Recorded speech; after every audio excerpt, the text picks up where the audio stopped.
All right, hello guys, Hut here. We're gonna go through the Guz build today. There's been a lot of people, saying the Guz build. What is the Guz build?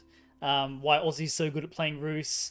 Why are like all the good Rus strats coming out of Australia, but like all their players are really trash? Well, this is what I'm gonna explain to you guys today.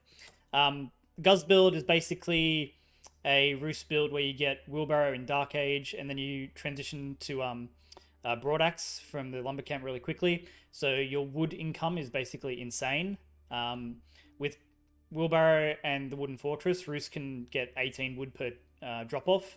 So obviously we want to increase the amount of wood we get as quickly as possible. So that's why you would get broadaxe with this build as well. Basically no civ. Like really, it's only Mongols that have any chance of being close to you in terms of matching your ability to get wood, just because Mongol wood is like also pretty nutty with not having to build anything, so you don't have any downtime. They have yam, and usually like with wheelbarrow as well, their wood collection is pretty good. But I don't think any other civ is really close to being able to match the wood eco of Rus early on. So what can we do with the amount of wood we get early? So you might have seen during Golden League this really quick boar play. A lot of Rus players have been playing, I think Wham and Puppy Paw, they've been sort of getting on the expand on the boar train, which is obviously really strong. The way like the Aussie guys sort of play it, we play a little bit more aggro.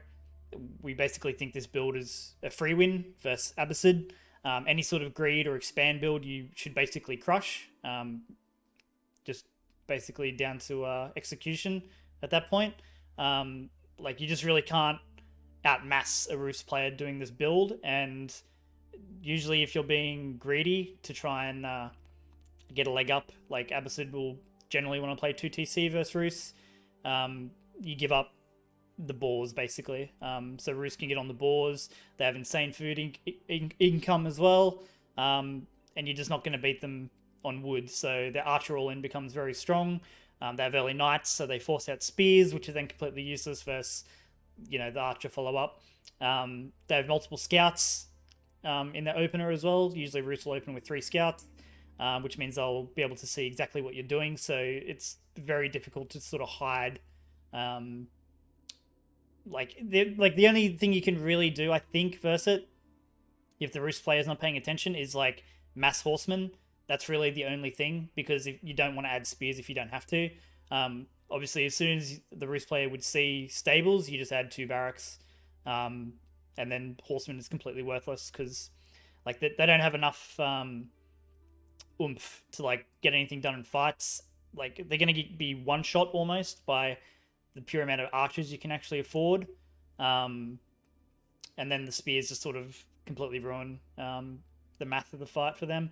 But yeah, like this all in or like heavy aggro stuff, like it's obviously all in because you're trying to kill them before they get to a castle age, no matter what civ you're playing versus. But like the amount of map control you have with this opening, like the amount of food and wood eco you have, because obviously like your bounty score is going to be quite solid usually. So you're sort of getting the 2 key resources early on, which is food and wood, and you don't ever need to mine gold, even to get to castle age generally. So you can afford all your eco upgrades. You can afford all your blacksmith upgrades, which will be +1 attack, +1 range defense, and the ram tech. And again, you don't need any gold to do this, so it's just a very efficient way of playing. So I'll quickly go through this game here. Played this versus Kasva on my stream, a couple of days ago now. Just a random ladder game that we had. And I'll just go through and explain the build to you guys. This is obviously a bit off the cuff, but since everyone's been asking, what is the Guz build, like, yada yada yada, this is what the Guz build is. So generally, we're going to start off with the hunting cabin straight away. I usually build with 2. I just prefer getting the scout out as quickly as possible from that. And we get a second scout immediately from the TC. Third scout immediately. So the main thing is, as soon as we're sort of done with these 3 buildings being completed, you want to rally a 3rd dude to wood, just to help get wheelbarrow as quickly as possible. Literally, as soon as we have the money for wheelbarrow, we get it. I'm not going to look at like any of the scout stuff. Generally, you're going to get a couple of wolves plus at least 2 deer packs, which is usually all you need. If you steal like any of their deers or anything, like you're golden. But yeah, like the only risky thing would be it's like, oh, I started wheelbarrow and I didn't get enough bounty to get up. You can just cancel wheelbarrow and like live a sad life, I guess. But yeah, we try not to do that. So these 3 are just going to stay on wood the whole time. Then you're going to rally up to 12 onto food, and 6 are going to build your landmark. And we have the food drop off here. So 6 on the landmark. You've got 6 on food still, but we're going to transfer 2 off to wood in a sec. There we go. And now you just rally wood. So you're going to rally wood until you have 16 on wood. I don't know why 16. It's just what I said to Guz. Like, 16 feels good. It allows you to get oil production. Allows you to afford rams. I don't know, it just felt good. We obviously have a lot of bounty this game. 385, and we still got like sheep to kill, which is obviously a bit excessive. Generally, if you got like 250, you're sort of living pretty at that point. So around 440 should be aging up, and we're immediately going to get the double broadaxe tech, which will increase our gather rate for wood by 15%. Remember, we've already got wheelbarrow and the wooden fortress, so when one of these dudes drops off, 36 because it's 2 dropped off, or maybe a bit more, but you basically get 18 wood per drop off at the lumber camp. So you got 15 here, drops off, and you would have got 18 back.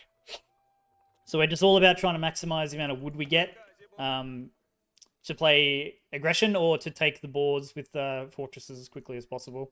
So you have seen some other people just like go straight to the boar. Like, that's also fine, but this is just like the way the Guz build operates. Like, really focusing on this, the wood eco, because like we're gonna get the boars anyway. There's not really a risk that like I'm not gonna get the boar this game, for example. But yeah, just one thing to consider. There's a few ways of like going about it. So like, I know guys like Wham and that have been doing, like I said, TC on the boar. You've seen like Marine Lord going like straight out to the boar with like the 3 scouts and 8 vills like immediately, and just putting a hunting cabin down. It's all good, but this is the key part of the build is the wood eco that you're actually getting from this. So first building we're going to make, stable. We'd really just want 2 knights out as quickly as possible. We want to kill the boar, ideally. And this is also just to force spears. So when you're forcing spearmen, it means they're just putting money into something that's going to be completely worthless once we start flooding with archers. So we'll just speed through here. And also with Golden Gate, generally because our bounty was like so good this game, we didn't actually have to use a sell. But you just sell wood whenever you need money for gold, because this is the other benefit of having like sick wood eco. You can just sell for wood.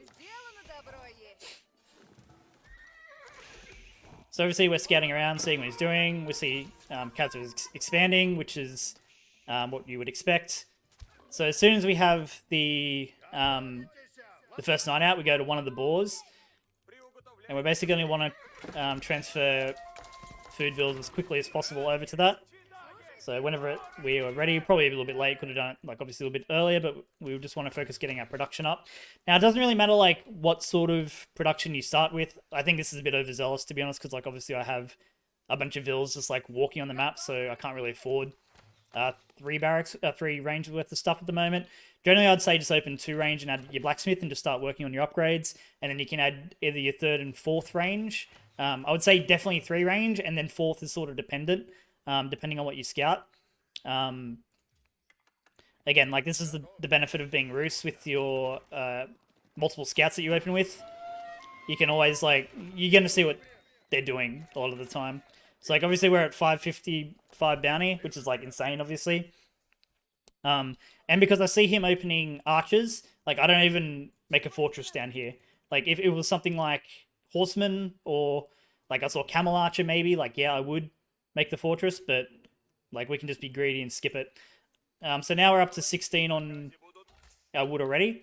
So now you just rally back to food, and you basically don't go back off food for, I don't know, the rest of the game more or less. You can basically get up to castle age just from selling wood and just rallying back on food now, because you're going to be ideally having 16 on boar completely. So that's like insane amount of food. You can get survival techniques as well. I probably got this a little bit late this game, but whatever. The theory is all the same. So again, this is what I'm talking about. Like his base is obviously like very compact. This scout just basically confirms that I don't need spears. I don't need spears at all. And like, look at the archer mass you can already like afford. Like, I'll just keep like these ranges like up here and just like watch the production of archers. Like, obviously there's like slight gaps where I'm waiting for like a little bit of food. I'm actually transferring to the boar now.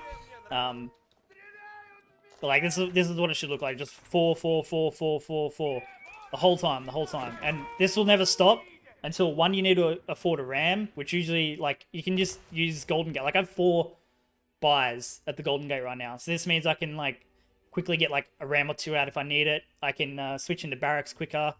Like, mainly just sell. Like, I don't even really need to sell so much to get our upgrades. But in general, you just want to get +1, then armor, and then the ram tech. But again, if they're playing greedier, like if you're playing with HRE, for example, usually I always go siege tech, just in case they are trying to skip feudal. And then if they actually play into feudal, well, you just don't have to move out. You'll have a tower on both boars, and you can just chill for a little bit. You don't need to kill them straight away. But with this, like I've confirmed, he's going 3 range, and like the numbers look sort of equal. Like I'm actually down in numbers, but the big thing is I've got 1-1.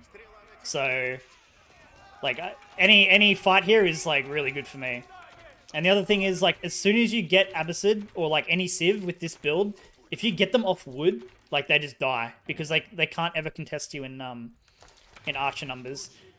So this is about the point in the game where you would see people, like, maybe adding knights again. Like, you can go 2 stable and add knights back in. Can be really strong. Personally, I just prefer to just keep the archer mass building up as much as I can. And then you can just add spearmen if you ever see them switching into horsemen. Like my scout was here, and then he sort of saw that like I was here, so he moved down with the archers and pushed me back. But by this point, like when I've got like 38 archers, like do you really care about a horseman switch? Like not really. You're gonna one-shot them almost. So it's sort of hard to lose from this position. Main thing with the ram, never go for the main TC. Always hit the secondary TC or production. Just never, ever, ever go for the main. And just like the amount of idle time we're getting here, like, yeah, like he might hold because like he killed the ram and like it looks like his archer numbers like sufficient, but like his production is like he's got no production now compared to me. Like we're still on 4 ranges, and now we sort of do our transition to castle. And we just keep hitting with rams. Like, Golden Gate, I've used all my buys and sells. And you can, like, look at the eco. Like, I can afford to get up with all this stuff, too. Like, it's not like I'm stuck in feudal forever. Which is, like, why I sort of don't like doing the knight transition with this build. Because I think it would slow down your castle. Like, you can just actually just hit castle and then, like, upgrade archers. And then, like, there's really nothing they can do. Kazba actually snuck Vils down here on the gold. That I didn't see. I thought he was here or something, but he tried to get up the castle, which he did. Still no upgrades. And as soon as I see like he's up, like you can just run at him. Like they can't make anything at this point. So what can Abbasid do versus this build? And I actually don't know. The theory I have is, if they open knights and they want to go for the boar quickly, you have to go like Dark Age Spearman, like in your transition to feudal, and you sort of just want to stay on like 1 barracks Spearman and try and just get to castle as quickly as possible off 2 TC. So you have to have your TC on gold and like just hope that you can actually make it up, because I don't see any way you can actually hold this as Abbasid. Obviously, if you can hide like a bunch of stables and like you catch them when they like they're expecting you to have archers or whatever, and you've suddenly got a ton of horsemen, like that can be good, but like you sort of have to like clean them up with that, because if you sort of don't pounce on them and like you're only cutting off reinforcements or whatever, they can just wait, because eventually an archer mass with a couple of spears, especially if they get +1 melee armor. Like horsemen do nothing to spearmen then, so it's sort of just like, yeah, get wrecked. Um, but yeah, a mangonel is really like the only thing I think you can realistically make that will mean you don't die, and you have the spearmen to sort of dissuade like knights coming in and um like running at the mangonel. But that's just a theory. I haven't actually tested it. I have no clue, but that's what I suspect would be the only thing you can do versus it, because it's obviously a very strong build. And Mr. Ethan Zugai did very well in creating this build. Um, and it's been sort of like the Aussie Rus meta for, I don't know, like a month or two. You've obviously seen like M Lord, like Vortex using it a bit. Like all these guys are sort of getting in the habit of like wheelbarrow and broadaxe in some of their Rus games. Like, yeah, it's just a really like insane build. Like I do not think Abbasid can hold it normally. Um, like I think France is like probably the only civ, and maybe like England, because you don't really want to fight into them so much. Like France can give you the runaround, and it can be a bit difficult to sort of attack in without getting backstabbed so much. Um, yeah, I think in general, like Rus is very strong right now. It's actually really good versus Mongols too. But Mongols is a bit RNG based on their spawn. Like, do they have gold and wood under a TC? Well, then it's sort of hard to do anything to stop them getting castle. But I mean, maybe you can hit the Ovu. But yeah, in general, it can be really, really strong. Just getting on the boars. Like, I think it's really good versus Castle Age builds as well, because if they're going FC and you're spread out your eco onto boars and stuff, and you have just like the wooden fortress with like arrow slit, like, can they really do much without siege? Like, not really. Like, maybe they idle you for a little bit, but your home base is not taking eco damage yourself. And if you're committing to feudal and they went FC, well, I mean, you have units to fight them back. So yeah, it can be very potent like that. But anyway, that's just a brief rundown of the Guz build, as you may have seen it called. Yeah, Aussies bring in the Rus meta again after we gave you the unfortunate experience of Pro Scout horse archers. So yeah, thanks to us for that. But yeah, just a short little video for you guys. Hopefully it taught you guys about the build, sort of explain like some of the thinking behind it, and yeah, hopefully it helps you guys out. So again, this is Hut. Check me out on Twitch. I stream most days through the week and on the weekends. And yeah, see you guys later.